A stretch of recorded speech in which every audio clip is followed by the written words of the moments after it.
কুরবানি মানে মোটা তাজা, কুরবানি মানে দাঁত, কুরবানি মানে ঝকঝকে, কুরবানি মানে কান কাটা চলে না, কুরবানি মানে নাক কাটা চলে না, কুরবানি মানে সিং ভাঙা চলে না, কুরবানি মানে ভাগে চলে না, কুরবানি মানে এই, কুরবানি মানে সেই, নানান সুবিধার দিকে লক্ষ্য করে হলো কুরবানি।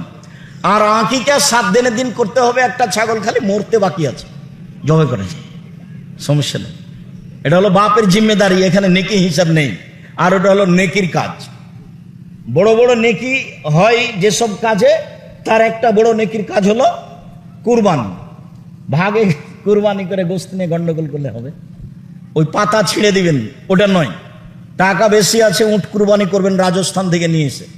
যদি না হয় তাহলে গরু ষাঁড়, যদি না হয় তাহলে খাসি, যদি না হয় তাহলে ছাগি, যদি না হয় তাহলে ভেড়া। ভেড়ি সবচেয়ে কম দাম। সিরিয়ালে চলে আসবেন আল্লাহকে সন্তুষ্ট করার জন্য। সব